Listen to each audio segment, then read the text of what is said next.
Alrighty, welcome. So with this video, we're going to be talking about hair thinning and hair loss in Pcos. And the reason I'm able to make this video, make these two symptoms together, is because the underlying driver of these two symptoms is the exact same thing. And I'll explain that here in the second section. But just quickly too, you may or may not experience hair thinning or hair growth. You may experience one or you may experience two, and that's because there's genetic susceptibilities here. So you just may be more susceptible to suffering from hair loss due to your PCOS, or the other way around with hair growth, or you may experience both, or you may experience none. That's kind of what's tricky about PCOS, is that it's a collection of symptoms that may or may not appear together. So I wanted to make this video though because I just asked the ladies in my PCOS group, and these two symptoms were very high on the list. So I wanted to explain the science to you, because a lot of women I speak to have just been told to jump on birth control, or maybe jump on spironolactone or whatever it is,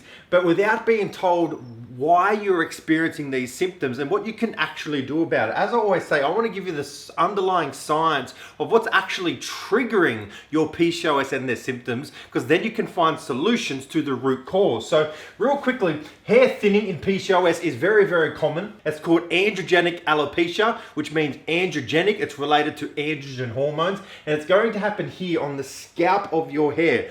Another word for it is female pattern baldness. So it will start with thinning hair, but then if it gets really bad, you can see it'll be quite noticeable, and there's stages of this. And then hair growth, or hirsutism, typically occurs in androgenic sensitive areas. So they are generally areas like the upper lip, the chin, the chest, the belly, forearms. So these are obviously very emotional symptoms, and it's because these symptoms are related to androgen hormones. Now, women naturally produce androgen hormones, but in very small amounts. Androgen hormones are male sex hormones. So as a female, you most likely do not want to experience symptoms, physical symptoms related to male sex hormones, because there is a difference here. So when I'm speaking with my clients, these are very sensitive topics. So once again, that's why I want to take time with this video to explain it to you so you can take control of it. So let's talk about the science of what's actually causing your hair loss or your hair growth.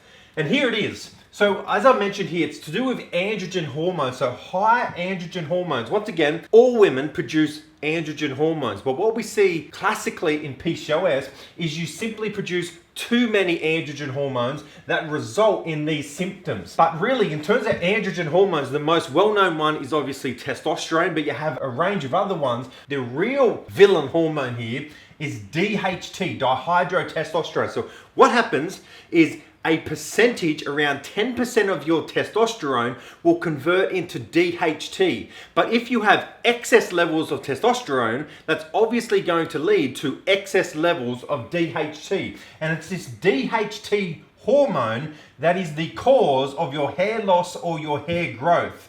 So it's high androgens leading to high DHT, which is leading to your symptoms. But now you have to understand, all right, I have high androgens, but that doesn't just happen. There's a reason for it. And in PCOS, it is generally going to come down to these three issues. I haven't put post-pill in here, coming off birth control, but that's also a reason. Coming off birth control can lead to high luteinizing hormone levels that can increase androgen hormones. But generally speaking, it's going to be one or a number of these factors.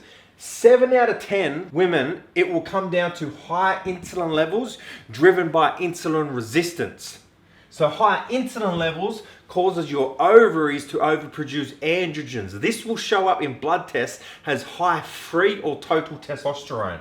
It could also be stress, causes your adrenal glands to overproduce DHEAS. That will show up in your blood test as elevated DHEAS.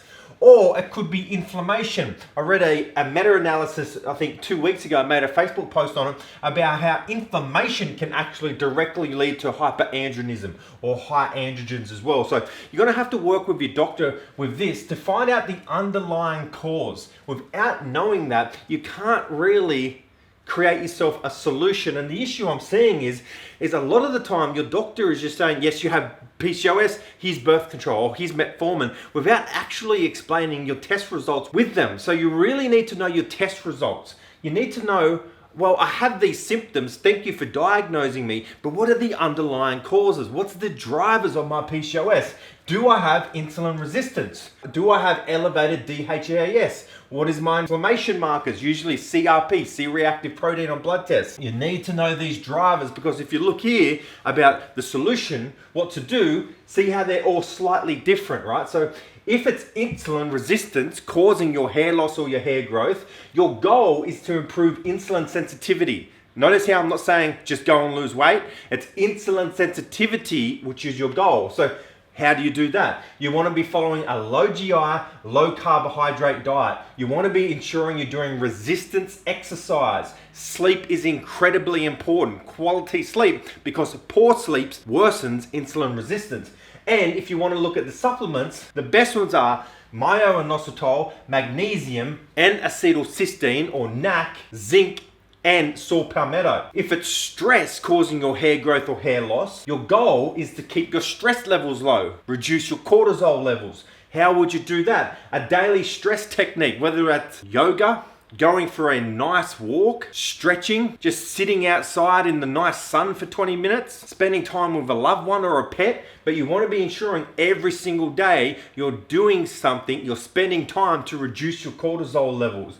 You're going to be trying to resolve the root cause. Stress is a reaction. So what is causing the stress? Are you emotionally stressed because of the relationship you're in? Are you scared about your finances, especially at the moment with coronavirus? Are you physically stressed? Are you under eating at the moment, trying to lose weight? Are you over exercising? Identify the root cause of what you're stressing about and resolve that. And you combine that with restorative exercise, 2, 3, 4, 5 sessions a week, nice slow walks out in nature, help bring down those cortisol levels.